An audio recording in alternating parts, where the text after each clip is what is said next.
So first of all, I would like thanks to the organizers for giving me opportunity. And today I'm going to speak about the role of ramucirumab in the first-line management of EGFR mutant advanced non-small cell lung cancer. Next slide, please. Next. So this is my disclosure. Next. So the topic is given to me in newly diagnosed advanced EGFR mutant non-small cell lung cancer. Is the EGFR mutation non-small cell lung cancer is still a clutter? And what are the information which helps us improve our treatment-related decisions? Next, please. So we know, as per the EGFR mutation epidemiology, they are most common in non-smoker female patients, adenocarcinoma, especially in Asian population. And these mutations are predominantly located in exon 18 to 21. And out of all mutation, majority are the sensitive mutation, but some patient having a primary resistant mutation, there could be a de novo or acquired mutation. So as for the EGFR kinase domain mutation, the 18 to 21 EGFR exon mutations are common, and out of that, exon 19 and 21 mutations are the most common mutations. Though we also have exon 20 resistant mutation like T790 mutation, but the de novo mutation rates are the less common compared to the acquired mutation. Next, please. So in the treatment decision, when we see the patient or clinical practice, especially the patient presented with the EGFR mutant non-small cell lung cancer, so we decide the treatment based on the type of mutation, and the question arises whether all the EGFR mutations are the equal, or they having some different in the efficacy as far as the treatment option is concerned. So out of the all mutation, the exon 19 deletion and exon 21 substitution, especially L858R are the more common, and there also is some uncommon mutation and exon 20 insertion. Next slide, please. Next. So if we see the outcome of EGFR mutation based on the various studies, so we have a data of indirect comparison of EGFR exon 19 deletion versus EGFR exon 21, especially L858R mutation in TKI-based treatment in terms of the HR for PFS, and there is the data in more than 1,300 patients in 6 indirect meta-analysis studies, where the patient has been treated with the EGFR TKI, either with the monotherapy with the first or second generation, and they've compared with the chemotherapy, and they found the patient having a EGFR exon 19 mutation, they have a better PFS compared to the exon 21 substitution, and the HR in favor of the exon 19 mutation, that is 0.59. Next. So what we can say is there is a significant reduction in the risk of the disease progression for exon 19 deletions versus exon 21 mutation. Next. So there is the data on the basis of the direct meta-analysis for 7 studies or more than 500 patients, and where the EGFR TKIs is compared with the chemotherapy, and this direct meta-analysis also concluded that the outcome for the patient of exon 19 mutation is better than the exon 21 substitution, and the HR is also in favor of exon 19. Next, please. So they have also concluded that there is a better outcome for exon 19s, and the risk of disease progression is less for exon 19 compared to the exon 21 substitution. Next, please. So the patient having the exon 21 mutation, they typically have a modest PFS benefit compared to the exon 19 mutation. So we have 4 landmark studies: FLORA study, Lux Lung study for afatinib, we have a Eurotech study, and Archer 1050 studies. If we see in the FLORA study, the median PFS for patient having the exon 19 mutation is 21.4 months with the single agent osimertinib compared to the standard EGFR TKI, which is 11 months. While in exon 21, it is 14.4 versus 9.4. So there is a clear more benefit for exon 19. The same thing with the Lux Lung study where the afatinib compare, where the PFS for exon 19 is 13.8 compared to 10.8 for exon 21. And even with the Eurotech study where the erlotinib is compared, where the 11.0 versus 8.4 months for exon 19 versus 21. And even in Archer study where the documentation was given, the exon 19 mutation having the PFS 16.5 months compared to 12.3 months for exon 21 substitution. So in patient with exon 21 mutation, the PFS is yet to exceed 14.4 months with the currently available single agent EGFR TKI. Next, please. So in Lux Lung 3 and Lux Lung 6 studies, the afatinib showed a benefit in exon 19 mutation. But if we see the graph, the benefit for afatinib in patient of exon 21 substitution, especially L858A, is not that much, and the HR goes towards the right side of the line of unity. It's 1.25. So the benefit is predominantly for the exon 19 mutation patient. Next, please. In FLORA study, if you see it in subgroup analysis, the benefit in the majority of the subgroup, but if you see in exon, next please, last please. Yeah, so if you see the HR for exon 21 is 0.996, so there is a very little benefit in L858R subgroup as far as the osimertinib inclusion in FLORA study. Next please. In Archer 1050 study, the PFS benefit is there for all the subset, but if you see the benefit for exon 21 is less, where the median PFS is 12.3 versus 14.7 in exon in intent total population. So the patient having exon 21 substitution, they have a modest benefit. Next, please. Coming to the RELAY data, where the VEGF inhibitor ramucirumab is combined with the erlotinib, and they will compare with the single agent erlotinib. And they have a data of the PFS as per the EGFR mutation type. The patient having exon 19 deletions, the median PFS is 19.6 compared to the 12.5 with the single agent erlotinib, while in exon 21 substitution, it is 19.4 versus 11.2. Next, please. So what we can say, the patient having EGFR 19 and 21, they have almost a similar response when we combine with the VEGF inhibitor ramucirumab with erlotinib in this population. Next, please. So there is a consistent PFS benefit in pre-specified subgroup for both exon 19 deletion and exon 21 substitution mutation. Next, please. Next. So coming to the other mutation, which is uncommon mutation in exon 20 insertion. Next, please. So there is the data of the afatinib, which is based on the pool analysis of Lux Lung 2, 3, and 6 studies, and in US FDA approval 2018 based model. And they have a median response rate is around 66%, and the median duration of response is more than 12 months is 52%, and duration of response for more than 18 months is 33% patient. There are also data of osimertinib, but that is not that impressive for uncommon mutation. Next, please. So there is the data for exon 20 insertion, which is a resistant mutation. The data of the positinib, which is a novel inhibitor of EGFR and HER2 exon 20 insertions. And for the WHO is for FDA is granted a fast track designation. And the overall response rate with this drug is around 55%.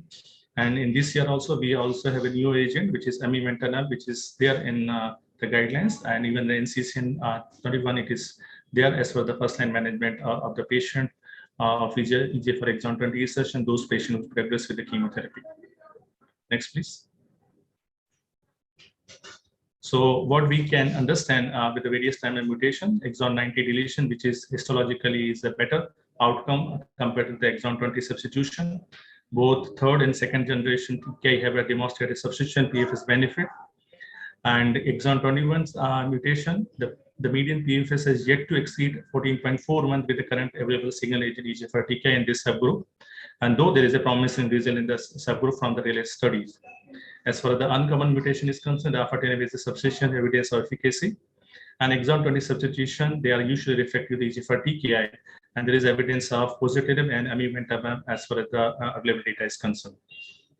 Next, please. Yes, I thanks, and I hope there will be more discussion in our subsequent panel. Thank you.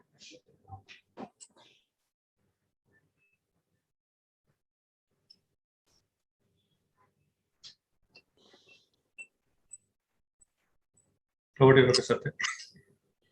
Okay, shall I start? Can I have my slides, please? Dr. Ashish actually made my job very easier in mainly two important points. Number one is that we can divide now EGFR mutant non-small cell lung cancer into four baskets: E19 deletion, E21 or L858R point mutations, E20 insertions, and then uncommon EGFR mutations. The other important point was in all patients of L858R mutations across whatever EGFR TKS used, be it gefitinib all the way to osimertinib, the median PFS ranges from 8.4 months to at the best 14.4 months. So with that, I start the panel discussion for today. Ashish, do stay back with us because I would need you to answer some of the questions in my clinical case discussion. I also invite, next slide, Dr. Ravi, who is a very close colleague of mine from the Aditya Birla Memorial Hospital. Dr. Ravi, are you there? Yes, sir. Yeah. Thank you, Ravi. Thanks for joining. So Ashish and Ravi are my co-partners in this panel discussion. Let me start with my patient. Next slide. This was a 57 years old. And the next slide, please. A female, 57 years old, adenocarcinoma of the left lung, stage 4 disease, diabetes as the comorbid condition. The PET scan showing metastasis at right lung upper lobe, liver metastasis, and mediastinal lymph nodes. Her presenting symptoms are cough, dyspnea, anorexia, and weight loss of around 5 pounds. The ECOG PS was 1. The first deliberation with this biopsy proof of adenocarcinoma in a 57 years female and stage 4 disease would be. Next slide, please. So, Ravi, could you please tell us what further testing methods you prefer in your practice whenever you have such patient of metastatic non-small cell lung cancer with adenocarcinoma as the histopathology? Yes, sir. Ravi, over to you. Yes, sir. By clinical history, this is case of stage 4 non-small cell lung cancer.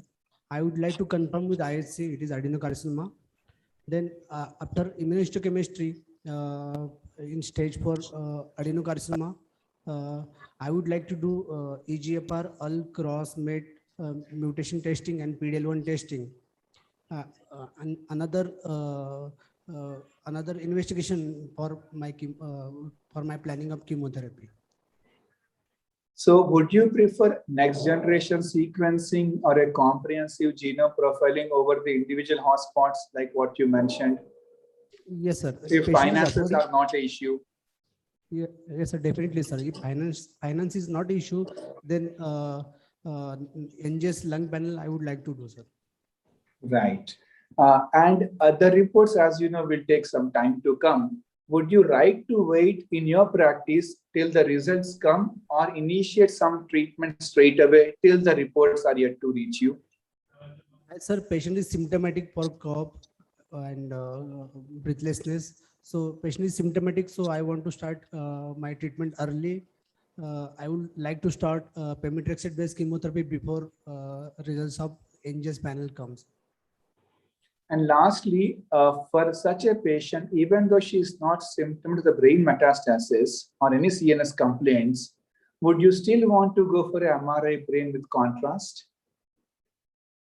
Sir, in my practice, I routinely do PET-CT, and in PET-CT, most of the gross brain metastasis we come to know, but I do not routinely do MRI brain in my clinical practice for non-small cell lung cancer. For small cell lung cancer, I routinely do, but for non-small cell lung cancer, I don't do routine MRI brain. Ashish, can you now take up all those 3 questions and answer them so that our audience has an idea about how you practice when you have such a patient in your clinic? Yeah, for sure. So as far as my practice is concerned, we usually do a comprehensive panel whenever they're feasible for all patients. And we have like all that actionable mutations where the drug is available. So at least all those are mutations we are doing for almost all patients for first 5 or 6 tests, and comprehensive panel for those patients, they have no finances and not a concern. EGFR, ALK, ROS1, PD-L1, NTRK, BRAF. So we are doing for all patients. And as far as the further treatment option is concerned, I think unless until the patient having a very high tumor burden, the patient is symptomatic, I usually wait for the results. And if the patient having the finance is a concern, I think I would love to do EGFR ALK initially, which is available in within 1 week period of time. And I think we can take a decision based on that criteria. And as far as the MRI is concerned, I think I would be agree with my colleague. Nowadays, we're doing more PET CT scan, and so that is covered. But if the patient is symptomatic or if the patient is presenting with only with the CT scan thorax, I think I would definitely do MRI brain for those category of the patients. Right. So I think the take-home message becomes very clear that since the costs have come down a lot for the NGS and CGP, therefore a broad molecular profiling is standard now for all patients of NSCLC. And unless otherwise we're in a crisis, we would like to wait for those reports to come, because the TAT also has come down for these reports to reach us. And beyond stage 1A, from stage 1B onwards, I believe all patients should get an MRI brain done. And of course, in stage 4 patients, definitely, even if they are not symptomatic or even if they have no CNS complaints. So let's take this case forward. Next slide. So this patient's NGS showed an EGFR variant L858R, which we know is pathogenic, but also the PDL1 expression came 55%. The big question, therefore, is again to both my panelists. Next slide. Ravi, maybe I can start with you. Is deletion 19 equal to L858R? Because Ashish very clearly showed us how deletion 19 differs from L858R. Therefore, is it time for a tailor-made approach? We had first lung cancer, then small cell, then non-small cell. Then NSCLC, we had squamous and non-squamous. And now we have EGFR, ALK, ROS1. And then in EGFR, we have now Del18, L858R, E20 insertions, and uncommon. Lastly, do you believe in intra-tumoral heterogeneity in EGFR mutant non-small cell lung at the gene and the molecular level? Ravi, you can take all those 3 questions one by one. Yes, sir. First, deletion 19 associated very good prognosis as compared to other mutations.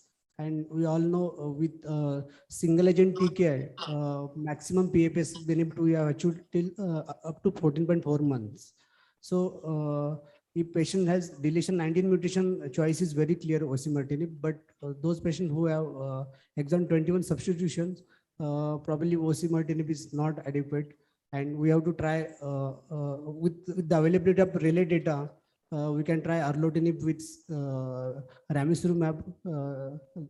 I think that would be first choice for exon 21 mutations. So definitely all these mutations, deletion 19, exon 21 mutations, they are so non-small cell lung cancer with EGFR mutation, that is not a single disease, it is heterogeneous disease, and we should follow tailor-made approach. And definitely some there are apart from driver mutation, there are also some co-mutations. They are also playing role in EGFR positive lung cancers. So there may be genetic and molecular intratumor heterogeneity in EGFR mutation positive non-small cell lung cancers. Yes. Ashish, yeah. Ashish, comments from your side, because Ravi is very clear that it is time for tailor-made approach. Absolutely. Yeah, I would be definitely agree, because we know with the data, this exon 21 substitution is more aggressive and they are very less responsive with the single agent TKIs. I think the combination would be the answer for that. And we also have a relay data where the combination of VEGF inhibitor with erlotinib, especially with ramucirumab, is showing a very good PFS benefit. And that benefit is not only in exon 21, also for exon 19 also. And that's the reason this is a better combination. And I think the third statement would be a genetic and molecular intratumor heterogeneity would be the reason for that. And I think if we use 2 different agents, one is VEGF inhibitor and second was EGFR TKI, I think we'll get a better efficacy as far as this particular substitution mutation is concerned. So as you rightly said, targeting the EGFR and the VEGFR pathway is what the relay trial showed. And in that way, the negativity of the L858R is negated, and it does as well as E19 deletion. That's what the relay trial is all about. And more importantly, the L858R, the spatiotemporal aspect is such that the EGFR TKIs are not able to reach there as they otherwise would when a patient has a E19 deletion. And therefore, you might have to end up increasing the dose. And that was what was seen in a study called as the INCREASE study. Next slide, please. Now, in this trial, they looked at icotinib. And what they did was, when the dose was 125 at the regular dosage, then the median PFS with L858R was only 9.2 months. And at that dose, in patients who had E19 deletion, the BFS was 12.5 months. When they increased the dose to 250 mg, then L858R patients did as well as E19 deletion patients. With osimertinib 2, we have some data which tells us that the dose of 160 mg per day osimertinib possibly makes it work in L858 patients, and then they approach the PFS as E19 deletion patients would.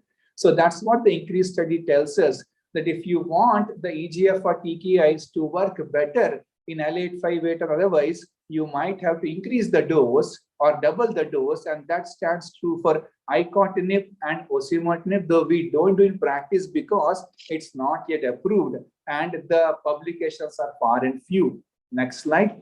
More importantly, with L858R, you also find a higher incidence of concomitant mutations, and that also is one reason why the outcomes are poor. For example, with the Q mutation rates with E19 deletion is 41%, and that's as high as 70% with L858R. And therefore, the PFS, when you have the presence of mutations which are coexisting with L858R, the PFS accordingly drops down, and so does the overall survival.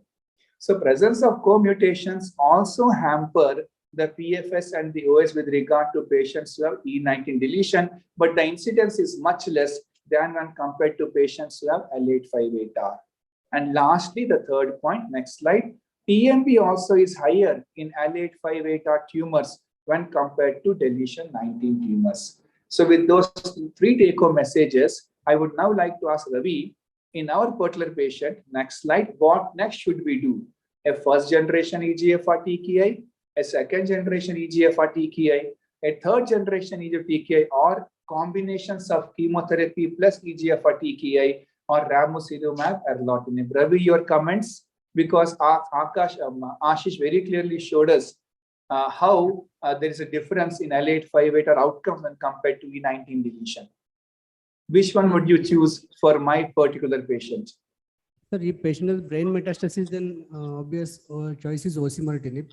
But if patient don't have any brain metastasis, then erlotinib with ramucirumab, this would be first choice, sir. Ashish, your comments? Yeah, I would be definitely agree with this. And ramucirumab with erlotinib would be the preferred drug, unless until there are any contraindications, like the patient having any contraindication for VEGF inhibitor, or if there is any brain metastasis. So preferred combination of erlotinib with ramucirumab whenever it's feasible.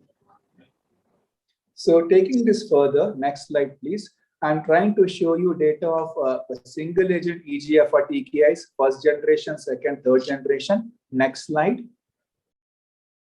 And the next and the next. So the overall response rates and the median PFS, next slide and the next slide, are here for all of us to see, which already has been discussed elegantly by Ashish. What I would like to ask now is, next slide, with regard to the combinations. I mean, we have the TMH data by Vanita, where we talk about the EGFR TKI plus chemotherapy combination, like PEM-carbo versus EGFR TKI alone.